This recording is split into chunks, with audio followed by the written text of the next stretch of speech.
Alright students, we had learned about moment of force. Now we are going to learn about the clockwise and anti-clockwise movement. तो क्या लिखा है मैंने clockwise and anti-clockwise movement. Let us take an example again. The same ruler I am having. So what I was doing, I was applying some force, and what was happening with the ruler, it was rotating like this. Alright. This is the point of pivot of ruler, and this is basically the center about which this scale is rotating. Alright. So, but in two ways this ruler can rotate. If I am applying force here, this ruler is rotating like this, but if I am applying the force here, ruler will rotate like this. There are two ways in the ruler by which the ruler can rotate. Let me tell you.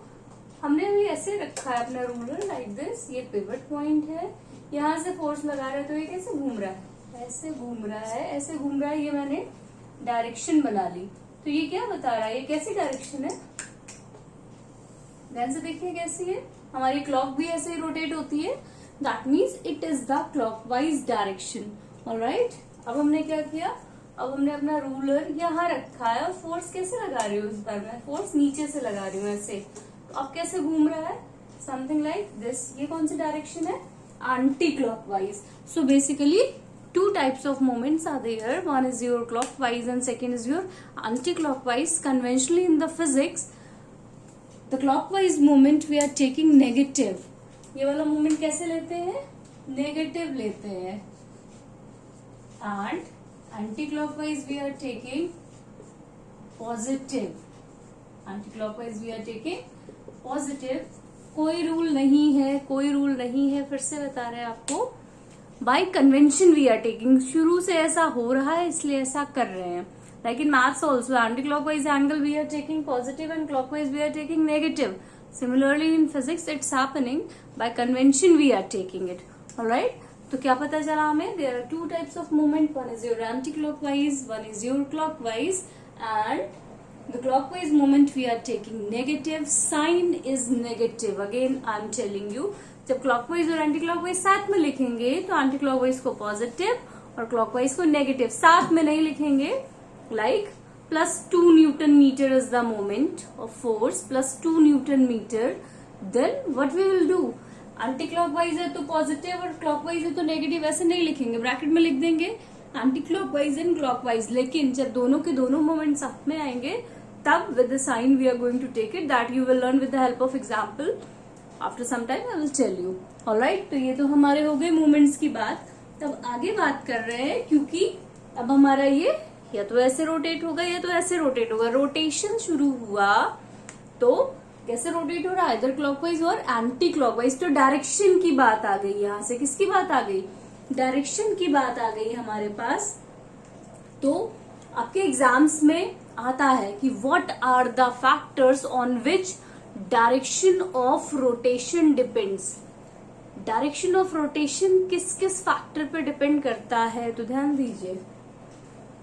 पहली बात, force यहां लगाया तो ऐसे और force यहां लगाया तो ऐसे. That means point of application of force, कहां पे फोर्स लगा रहे हैं, इससे भी फर्क पड़ता है कि डायरेक्शन किस रोटेशन में, रोटेशन किस डायरेक्शन में होगा. First is your point of application of force. Let me right.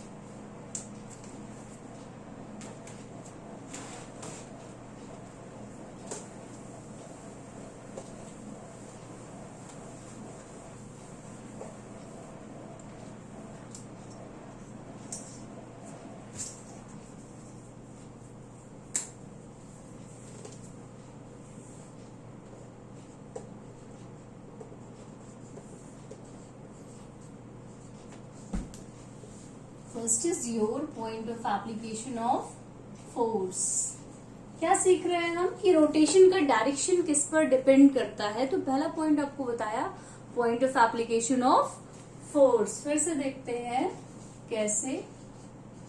हमने 2 डिस्क लिए. Let us take an example. 2 disc we have taken. एक डिस्क ये है, ये इसका पाइवट पॉइंट है, that means axis of rotation इसके अराउंड ये घूमती रहेगी। और दूसरी डिस्क हमारी ये है like this, number 1, number 2। Two same disk we are going to take. This is the A point and this is the B point.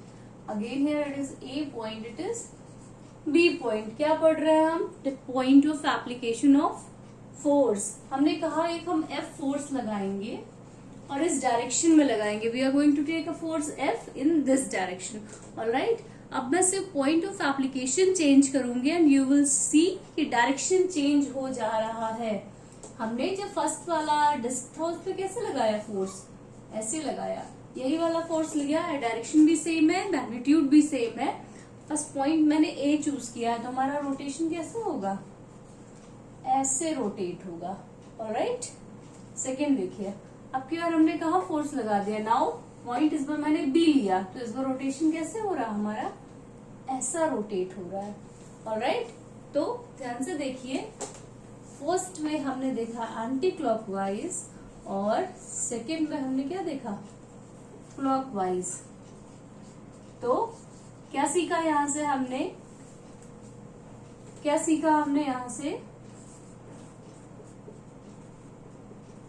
कि जो हमारा डायरेक्शन ऑफ रोटेशन है वो पॉइंट ऑफ एप्लीकेशन पे बहुत डिपेंड करता है. पहले हमने ए पॉइंट पर फोर्स लगाया, सेम डायरेक्शन सेम मैग्नीट्यूड का फोर्स, ठीक है, तो हमारा एंटी क्लॉकवाइज रोटेट हो रहा. पर जैसे ही पॉइंट हमने बी पर चेंज किया तो हमारा क्लॉकवाइज रोटेशन होने लगा.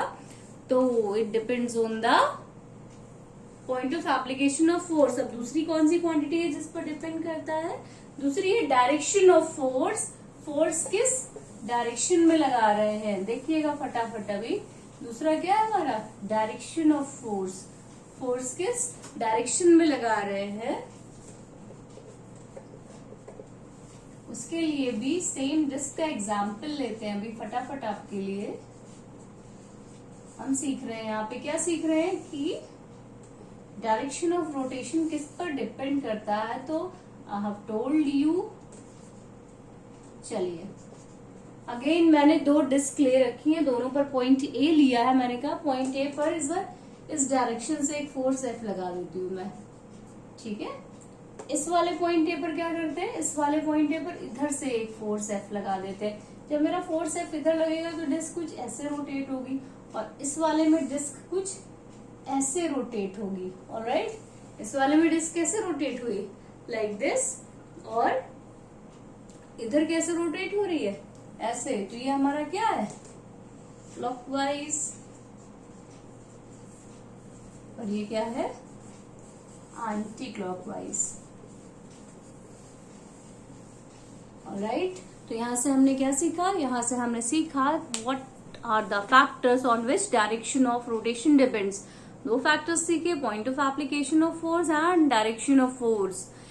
इनको ऐसे भी पूछता है कि by what methods we are going to change the direction of rotation. कैसे चेंज कर सकते हैं हम? बिल्कुल यही दोनों आंसर्स ही लिखने हैं आपको. By changing the point of application and by changing the direction of force. तो ये तो हमारी हो गई क्लॉकवाइज एंटी क्लॉकवाइज मूवमेंट्स की बात और डायरेक्शन ऑफ रोटेशन की. आगे चलते हैं. मोमेंट ऑफ फोर्स हमने पढ़ लिया था. What was your moment of force? It was also known as torque and it was multiplication of magnitude of force and perpendicular distance from the axis of rotation. Tau equals to F into d we were writing. अब चलिए इसके बारे में आगे और पढ़ते हैं. अपने रियल लाइफ एग्जाम्पल्स देखते हैं हम लोग कि कहाँ पे ये टॉर्क हमारा बेसिकली जो है वो काम करने वाला है. तो we are going to take some examples of moment of force और we can say torque. So heading on writing examples of moment of force. Moment of force को टॉर्क भी कहते हैं, बार बार आपको बता रहे हैं इसीलिए. ऑलराइट स्टूडेंट्स, तो एक चीज हमने देख ली थी, टॉर्क होता क्या है? F into D होता है हमारा. F is your magnitude of force and D is the perpendicular distance from the axis of rotation. Tau was your torque. बहुत सिंपल सा एग्जाम्पल लेते हैं. सबने देखा होगा जो हमारे घर का दरवाजा होता है, कमरे का दरवाजा, घर का दरवाजा, उस पे दरवाजा कैसे मूव करता है, लेट मी टेल यू। कुछ ऐसे, ये दरवाजा है, लेट अस सपोज ये हिंज है, हिंज यहाँ पे इसके अलोंग हमारा गेट रोटेट करता है ऐसे कुछ। यहाँ पे हमने फोर्स लगाया, गेट खुल गया, फिर गेट हमारा बंद। ये हमारा हिंज है, यहाँ से हम फोर्स लगाते हैं। चलिए आप बना लेते हैं बोर्ड पे। लेट अस सपोज ये हमारा गेट बन गया। ये क्या है, ये हिंज है, हिंज या गेट बोल रहे हैं तो हिंज बोल रही हूँ, वैसे पाइवट पॉइंट हो गया ये हमारा। यहाँ पे हमारा कहीं गेट का हैंडल लगा होता है, गेट का जो हैंडल होता है वो कहाँ लगा होता है, यहाँ कहीं पे लगा होता है। कभी ध्यान दीजिएगा कि अगर यहाँ पे हम फोर्स लगा के गेट ओपन कर रहे हैं तो हमको मिनिमम फोर्स में गेट ओपन हो जाता, लेकिन अगर हम चाहें कि हम यहाँ या यहाँ फोर्स लगा के गेट ओपन कर ले, तो जैसे जैसे हम इधर बढ़ने लगते हैं हमको फोर्स ज्यादा लगाना पड़ता है गेट ओपन करने के लिए। अच्छा, वैसा क्यों होता है? ये सारे क्यों के जवाब हमारे छुपे हुए हैं टॉर्क में। पहले ही बताया था, हम क्या पढ़ रहे हैं, रोटेशनल मोशन। गेट भी हमारा रोटेशनल मोशन ही दिखाता है, एक्सिस के अलॉन्ग ऐसे खुलता है ना। तो बात करते हैं कि गेट में ऐसा क्या हो जाता है। तो ये हमारा हिंज हुआ और ये हमारा हुआ हैंडल। अच्छा, handle let us suppose D distance पर था।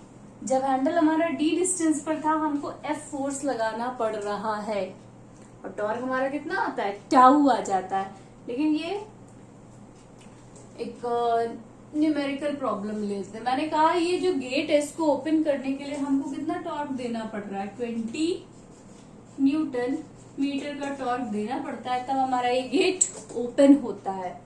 ऑलराइट, तो हमने कहा ठीक है भाई 20 न्यूटन मीटर का टॉर्क देना है। हमने कहा फोर्स में सिर्फ 2 कितना लगाऊंगी, 2 न्यूटन का लगाऊंगी। तो जो कारपेंटर था उसने कहा ठीक है आप फोर्स 2 न्यूटन का लगाइए, मैं हैंडल कहाँ लगा दे रहा हूँ, 10 मीटर्स पर लगा दे रहा हूँ। तो रिक्वायर्ड टॉर्क कितना आया, 20 न्यूटन मीटर। ऑलराइट, अब हमने क्या किया, जो हैंडल था वो कहाँ लगवा लिया, 5 मीटर्स पर लगवा लिया। कहाँ लगवा लिया, 5 मीटर्स पर। तो हमको अब टॉर्क तो 20 ही है, तो अब हमको फोर्स कितना लगाना पड़ेगा, 4 न्यूटन का फोर्स लगाना पड़ेगा। रिक्वायर्ड टॉर्क तो 20 ही चाहिए, कितना चाहिए, 20 न्यूटन मीटर। हैंडल पास करवा लिया, यहाँ शिफ्ट करवा लिया कहीं, तो हमको फोर्स कितना लगाना पड़ा, 4 न्यूटन मीटर, ज्यादा फोर्स लगाना पड़ा। हैंडल को और पास करवाते हैं। हैंडल को मैंने कहा अब आप भैया 2 मीटर्स पर ही लगा दीजिए। उसने कहा ठीक है। जैसे उसने हैंडल 2 मीटर्स पर लगाया, मुझे फोर्स कितना देना पड़ा, 10 न्यूटन का। कितना फोर्स देना पड़ा, 10 न्यूटन का फोर्स देना पड़ा, क्योंकि गेट हमारा खुलता है 20 न्यूटन मीटर के टॉर्क से, वो तो उतने से ही खुलेगा, फिक्स है उसका। हम क्या कर रहे हैं, हम ये हैंडल की पोजीशन चेंज करके फोर्स कम या ज्यादा कर रहा है। इसीलिए जो गेट के हैंडल होते हैं बिल्कुल साइड में लगे होते हैं, एकदम कॉर्नर पे, ताकि हमको कम से कम फोर्स देकर अपना गेट ओपन कर ले। चलिए एक और एग्जांपल ले लेते हैं फटाफट सबने। ऑलराइट, एक और एग्जांपल ले लेते हैं फटाफट से। सबने आटे की चक्की जरूर देखी होगी, क्या बोलते हैं उसको, छोटी वाली आटे की जो चक्की होती है उसको हैंड फ्लोर ग्राइंडर बोलते हैं, हैंड फ्लोर ग्राइंडर बोलते हैं। तो उसमें देखा होगा कुछ ऐसी चक्की होती है हमारी, ये बीच में कुछ डालते हैं यहाँ से, और उस चक्की को चलाने के लिए यहाँ पे हैंडल होता है। कहाँ पे हैंडल होता है, एकदम कॉर्नर पर हैंडल होता है। ये बीच में हमारा पिवट होता है और हैंडल कहाँ होता है, एकदम कॉर्नर पर होता है उस स्टोन हैंड फ्लोर ग्राइंडर के। मूवीज में देखा होगा, जेल में दिखाते हैं चक्की पीसते हुए, वही वाली चक्की है हमारी, ठीक है। तो ये हमारा पिवट पॉइंट है, ये हमारा हैंडल है। हैंडल बिल्कुल रिम के पास में, रिम किसको बोलते हैं, ये इसके पास में, रिम के पास में ये हैंडल होता है हमेशा। क्यों, क्योंकि हैंडल इस पिवट पॉइंट से जितनी ज्यादा दूरी पर होगा उतना कम फोर्स लगाना पड़ेगा हमें। बेसिकली करवाना क्या है, रोटेशन ही तो करवाना है हमें। रोटेटरी मोशन करवाने के लिए क्या चाहिए होता, force multiplied by perpendicular distance, moment of force चाहिए हमें। तो मोमेंट ऑफ फोर्स के लिए क्या करना है, चाहिए भाई, जितना चाहिए, लाइक इसके लिए भी 20 न्यूटन मीटर चाहिए तो चाहिए हमें, ठीक है। तो उसके लिए हमने क्या किया, फोर्स हमें कम लगाना पड़े, क्योंकि फोर्स तो हम ही देंगे ना। इसके लिए हैंडल हमने दूर पर शिफ्ट कर लिया। ऑलराइट, एक और एग्जांपल देखते हैं फटाफट। सबने रिंच देखी होगी, या हैंड स्पैनर बोलते हैं रिंच को, और क्या बोलते हैं, स्पैनर भी बोलते हैं, या रिंच कुछ ऐसी होती है रिंच।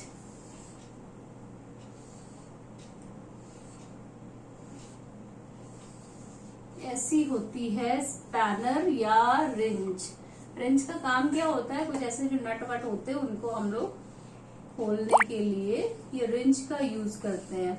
ऑलराइट स्टूडेंट्स, तो जो हमारी रिंच होती है, ये क्या हो गया, ये हमारा नट है और ये इसकी आर्म है, ये इसकी आर्म है। यहाँ हम कहीं कॉर्नर पे पकड़ते हैं, यहाँ पे, और ये नट को बिल्कुल ओपन करना शुरू कर देते हैं। तो ध्यान से देखिए, जो रिंच की आर्म है, आर्म क्या होती है, आर्म थोड़ी सी लंबी बनाते हैं। हम लंबी क्यों बनाते हैं, क्योंकि ये डिस्टेंस है वो आर्म, यहाँ पे हम लगाएंगे फोर्स, यहाँ पे हम लगाएंगे फोर्स, और ये है हमारा डिस्टेंस। यहाँ पे क्या परपेंडिकुलर या नॉर्मल फोर्स लगेगा, and this is the D.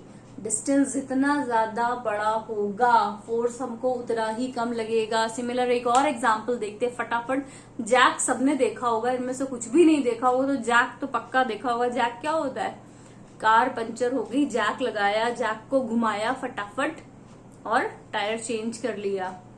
अब ध्यान दीजिए, कार को अगर हम ऐसे ही लिफ्ट करें तो क्या कर पाएंगे, नहीं कर पाएंगे। That's why we are using jack. अब जैक में क्या होता है, ऐसे ऐसे घुमाते हैं ना, अगेन रोटेशनल मोशन। तो देखिए उसकी जो आर्म होती है वो लंबी होती है तो हमको फोर्स कम अप्लाई करना पड़ता है और हमारी जो कार है वो लिफ्ट हो जाती है। So these were some examples of your moment of force. अब फटाफट से आ जाते हैं एक बहुत ही इंपॉर्टेंट टॉपिक पर, जो है आपका कपल। कपल से क्या समझते हैं भाई, लिख देती हूँ अभी मैं। कपल से what do you mean by couple, बहुत इंपॉर्टेंट टॉपिक है।